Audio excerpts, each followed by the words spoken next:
आप सबको मेरा प्रणाम। मैं हूं रुद्रशेखर जोशी। केसरी नंदन आध्यात्मिक यूट्यूब चैनल में आप सबका स्वागत है। आज हम इस वीडियो में जानेंगे श्री शिव पंचाक्षर स्तोत्र का अर्थ। भगवान शिव जी के भक्त तो अनगिनत है। ब्रह्मदेव से लेकर देव, दानव, मानव, गंधर्व, यक्ष सभी शिव जी के भक्त हैं। भगवान ब्रह्मदेव मणिमय शिवलिंग का पूजन करते हैं, तो इंद्रदेव रत्नमय, चंद्रमा मुक्तामय, सूर्य ताम्रमय धातु के शिवलिंग की, कुबेर चांदी के धातु की, वरुण देव लाल रंग के शिवलिंग की, यमराज नीले रंग के शिवलिंग की, नैऋत्य दिशा के अधिपति चांदी के धातु की, वायुदेव केसरी रंग के शिवलिंग की पूजा करते हैं। ऐसा स्कंद पुराण माहेश्वर खंड अध्याय 6 में वर्णित है। भगवान शिव जी के भी कई नाम है। वेदों में तो शंकर, रुद्र, महेश्वर ऐसे नाम वर्णित है। और भगवान शिव जी की आराधना के लिए तो व्रत, उपासना, भजन, स्तोत्र, मंत्र, आरती सब कुछ विपुल ग्रंथ संपदा उपलब्ध है। भगवान शिव जी के भक्तों के पंथ भी अलग अलग है। स्थान, रूढ़ी, परंपरा, राज्य, संस्कृति के अनुसार अलग अलग तरह से भजन पूजन करते हैं।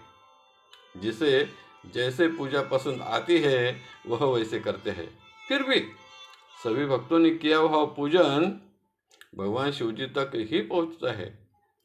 लेकिन जिस तरह से भी पूजा करते हो, मन में भगवान के प्रति दृढ़ श्रद्धा और प्रेम भाव आवश्यक होता है। श्रद्धाहीन कर्म पूजा व्यर्थ होती है।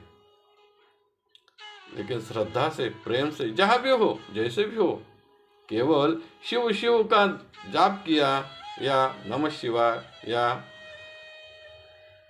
श्री शिवाय नमस्तुभ्यम का जाप किया तो भी भक्त को शिव जी की कृपा प्राप्त होती ही है।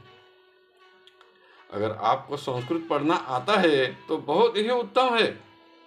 शिव जी का यह शिव पंचाक्षर स्तोत्र संस्कृत में है, लेकिन बहुत प्रभावशाली है। केवल 5 श्लोकों का यह स्तोत्र है, जिसमें पहला श्लोक है नागेंद्र हाराय त्रिलोचनाय भस्मांग रागाय महेश्वराय नित्याय शुद्धाय दिगंबराय तस्मै नकाराय नमः शिवाय। नागेंद्र यानी नाग, सर्पों के स्वामी। जैसे देवों के राजा इंद्र को देवेंद्र ऐसा कहते हैं। हाराय अर्थात माला परिधान किए है। त्रिलोचनाय 3 आंख वाले। इसी के समान त्र्यंबकम यह शब्द है। अगला शब्द है भस्मांग रागाय। अपने अंग पर, शरीर पर भस्म लगाया है। इसी के समान श्री शिव महिम्न स्तोत्र में शब्द है चिताभस्मालेप, यानी भगवान शिव जी अपने शरीर पर जो भस्म लगाते हैं वह चिताभस्म होता है। अगला शब्द है महेश्वराय। महे यानी महान, ईश्वराय अर्थात ईश्वर।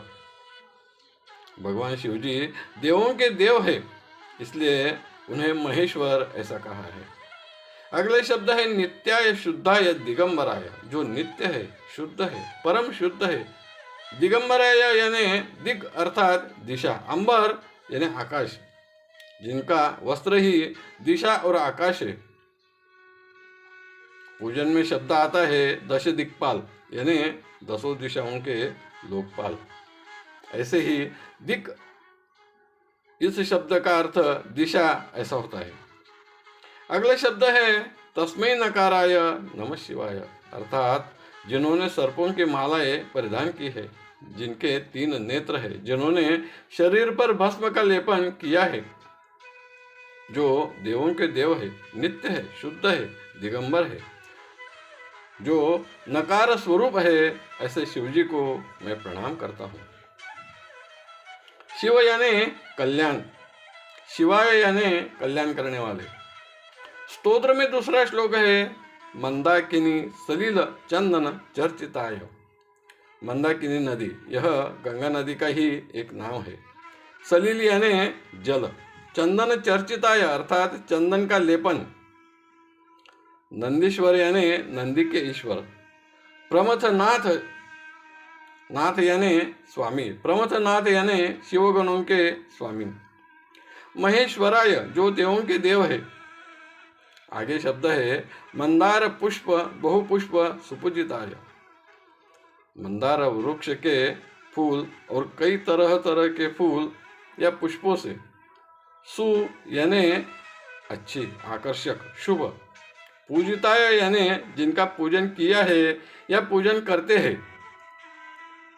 आगे शब्द है तस्मै मकाराय नमः शिवाय, अर्थात जिन्होंने गंगा जल से चंदन का लेप तैयार करके अपने भाल प्रदेश पर लगाया है, जो नंदी के ईश्वर है, शिवगणों के नाथ है, देवों के देव है, जिनका मंदार वृक्ष के पुष्प से और अन्य कई पुष्पों से शुभ कल्याणकारी पूजन किया है या करते हैं, ऐसे मकार स्वरूप शिवजी को मैं प्रणाम करता हूं।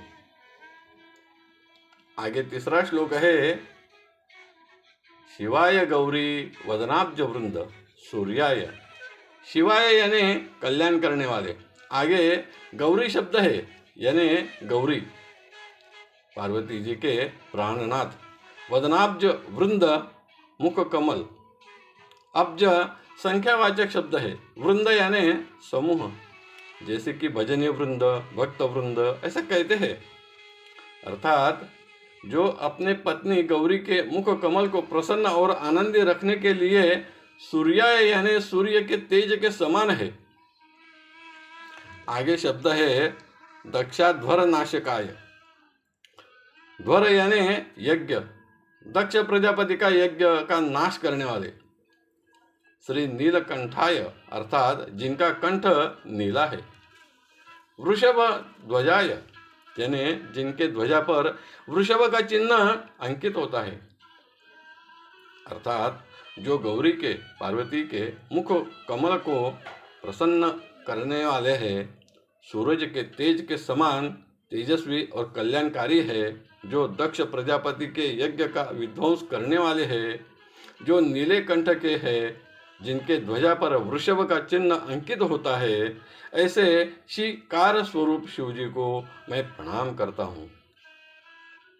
आगे चौथा श्लोक है वशिष्ठ कुंभोद्भव, जो कुंभ से निर्माण हुए हैं, अगस्त्य ऋषि, गौतम ऋषि यानी यह सप्त ऋषि और समस्त ऋषियों के प्रतीक स्वरूप यह तीन शब्द है। आगे शब्द है मुनीन्द्र देवार्चित शेखराय, ऋषि के बाद मुनि शब्द तो आता ही है, उसके बाद सभी देवगण चर्चित शेखराय यानी भगवान शिव जी का पूजन करते हैं। आगे शब्द है चंद्रार्क वैश्वा नरलोचनाय, चंद्र, अर्क यानी सूर्य तेज, वैश्वानर यानी अग्नि, लोचन यानी आंखें, चंद्र, सूर्य और अग्नि ऐसी तीन आंखें जिनकी है, अर्थात सभी ऋषि मुनि देवगण जिनकी पूजा करते हैं, चंद्र, सूर्य और अग्नि जिनकी आंखें हैं, ऐसे वकार स्वरूप शिवजी को मैं प्रणाम करता हूँ। आगे पांचवा श्लोक है यक्ष स्वरूपाय जटाधराय पीनाक हस्ताय सनातनाय, यक्ष स्वरूपाय यानी जो यक्ष स्वरूप है, जटाधराय यानी जिन्होंने जटाएं धारण की है, पीनाक हस्ताय यानी जिनके हाथ में पिनाक नाम का धनुष है, सनातनाय जो सनातन है, आदि है, पुराण पुरुष है। आगे शब्द है दिव्याय देवाय दिगंबराय, जो दिव्य है, तेजस्वी है, दिगंबर यानी जिनकी दिशाएं और अंबर ही वस्त्र है, अर्थात जो यक्ष स्वरूप है, जिन्होंने जटाएं धारण की है, जिनके हाथ में पिनाक नाम का धनुष है, जो सनातन है, दिव्य देव है और दिगंबर है, ऐसे यकार स्वरूप शिवजी को मैं प्रणाम करता हूँ। आगे के श्लोक में फलश्रुति है पंचाक्षरमिदं पुण्यम यह पठेत शिव सन्निधौ, अर्थात यह शिव पंचाक्षर स्तोत्र पठन करने से पुण्य प्राप्त होता है। शिवलोक मवाप्नोति शिवेन सह मोदते, उन्हें शिवलोक प्राप्त होता है, वह शिव स्वरूप में लीन हो जाते हैं। आगे शब्द है इति श्री शिव पंचाक्षर स्तोत्रम संपूर्णम, अर्थात यहाँ श्री शिव पंचाक्षर स्तोत्र पूर्ण हुआ। मैंने मेरी अल्प बुद्धि से इस श्री शिव पंचाक्षर स्तोत्र का अर्थ इस वीडियो में प्रस्तुत करने का प्रयास किया है। आपको अगर पसंद आया तो ज़रूर लाइक करें, शेयर करें, सब्सक्राइब करें। धन्यवाद। नमस्कार। जय केसरी नंदन।